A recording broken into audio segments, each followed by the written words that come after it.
Okay, now that we have the customer center set up, now that we've created the dashboard and we've created the navigational page defaults, the pages are already created. They're in the system. They're part of the theme. All you have to do is go in and customize those navigational default page templates that go through your module lessons and your lesson pages and everything, right? So that's how we ended up here. That's how we created this look.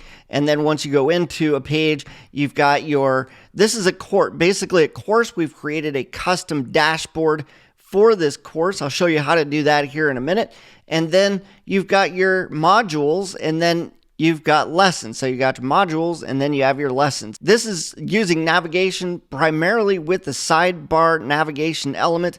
So you can use that. That's what I recommend. So I think this will be a very familiar and simplistic way to build your course. Once you start going in and looking at the individual programs, once you start looking at these lessons, you have a default lesson page, and then over on the right side is going to be your dynamic content. Okay.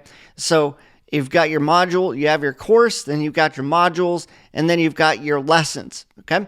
And this is going to be the dynamic lesson content over here. It could be a video. You could add more to this. You could get a little bit more in depth with it. I've created things in different ways on these lesson pages just to kind of mix things up and make it look a little bit different, okay? But let's look at how to create this actual course. Let's go over here. I am in Matt's Playground here. So let's go to, this is a fresh workspace that we're working with here. So you remember we're inside of the customer center before, and now we're going to go into the courses. So once you've got the customer center set up, if you haven't done that already, make sure to go back and watch that video, go through and make those set up your pages that are inside of the customer center that we talked about, and then come back here and finish watching this video. Now, we're going to go to the courses page. We're going to click on courses. Now inside of here, it's going to say, if you haven't created anything, it's going to say create a course. So let's go in and create our first course. Once you come in here, it's going to give you some ideas. You can create a drip course, a simple one module course to get your members hooked. Probably the easiest way if you're new to this and you're just getting started and you want to build this would be just to click on the simple course. So I'll show you that real quick. All it's going to do is basically pre-populate a module and a lesson. So let's look at that real quick and go to next step. And we'll give this course a name. So this is going to be my first cool course. Okay, the URL is available. We'll probably delete that later. Give it a description. I always recommend giving your course a description. So go in here. This is my cool course description. You should be good. Once you've done that, go to the next step. So this is where it's going to ask you to set up a course theme, okay? So this is kind of why I recommend having just one so you don't get confused. Your workspace is going to have a theme, and you can actually override that theme with the course overriding here. You could actually change this to a different theme. But if you change it, then it's going to change all the default pages that you might have been customizing in the last step. So always make sure that this theme matches what your workspace theme is. That way, the pages are what you set up in the customer center in the previous step, okay? So we're going to leave this as the hero theme. And then the thumbnail image, if you don't have, I always recommend this because this is what's going to show up on the initial page. Let's use this one here. Course ruler here. So let's look at that. I will assign that image. And we're going to go to the next step, okay? I use YouTube thumbnail sizes and dimensions. I think I'm going to say they're 1280 by 720. So that way they come out as high definition. They come out in a perfect thumbnail format. So now it's asking if you want to create your course and if you want it to be a free course or a paid course. If I say free course, it's going to be available to anybody that logs into the customer center. They will be able to see this course. This course will be assigned to them. They will be able to see it just by way of the fact that it is a free course, okay? If you want it to be paid, then you can click on paid and you'll have the ability to assign it to the purchase of another product. So for the purposes of this, I'm just going to call this a free course and let that go in here. So it actually turned into a module 1 and a lesson 1. There's nothing else there, but you can go in and add more modules and say intro give that a description, or you can actually set an image for the module that'll show up in the collection. You don't have to, so I'll just say create that module. So in order for any of this to actually show up in the Customer Center, you need to go into the draft settings up here, and you need to publish this course. Now, you're also going to need to publish the modules and the lessons that are within there. So you can set the date at which this becomes available. I'm not going to change that. If you leave it blank, it will publish immediately. And then if you want to include in this publishing effort all of your modules and lessons, you can say yes, and it should publish everything. Okay, now I'm going to say update course, and hopefully it will. Let's say published, and then it publishes everything down here as well. Let's go into the lesson itself.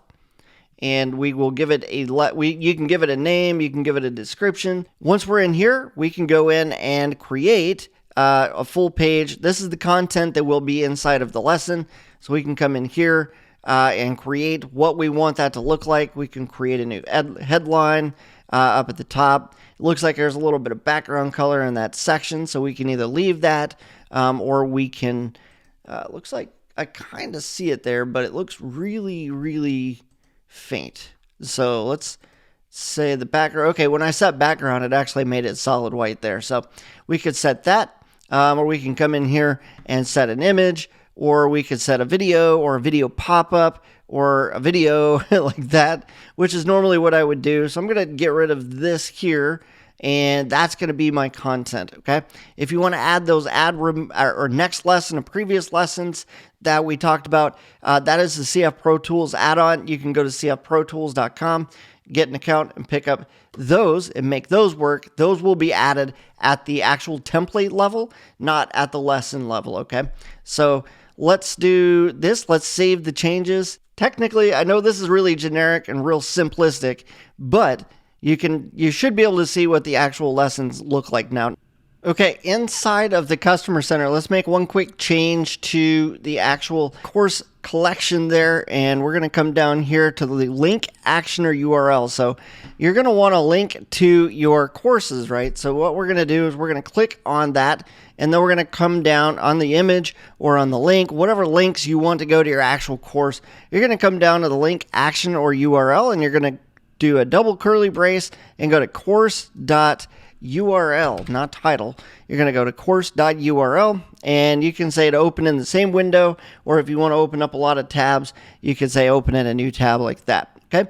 Once you're done, click save and give it a minute for the cache to catch up, and then you should be good. Of course, customize this however you wish. You can add in, borders, shadows, all that fun stuff. So let's go and take a quick look at how this Customer Center looks and make sure that the program or the course is actually going to open up for us. So I'm going to click on preview.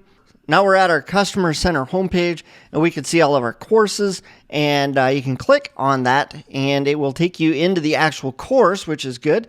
You do need to make sure that whatever your basic default contact is, whatever contact you're signed in for testing, has access to this. So you will need to go to the contact database and make sure that the person is enrolled in that course. Otherwise, it just won't come up. And so now it doesn't look like super pretty or anything, but that's because we didn't do a ton of customization to this. But the functionality is there. It went to the module lessons page, and now you can see that our two modules are listed here. If we'd have added imagery, it would look a little bit prettier, and then there'd be like each module would have its own little image associated with it, and then you could go to those. So we can go to module 1, and it'll take us into module 1. Same thing with the lessons.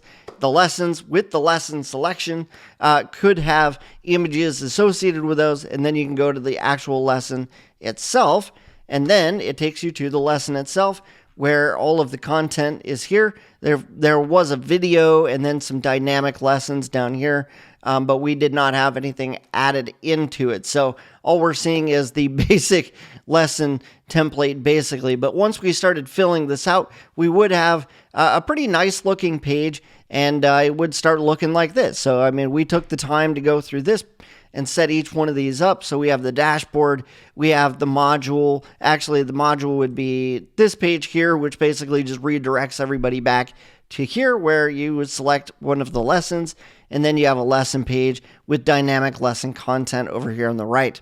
Okay, so that's pretty much how lessons work. You can, of course, add in as many modules and courses as you need. Start with the end in mind. Create the course, create the product, and then create the funnel. Get all those settings made, because that's going to make life so much easier when we get to the next module where we're going to be going through the process of creating a funnel. So we don't want to get to that point until we've done all this other stuff. Otherwise, we're just going to have to backtrack, right?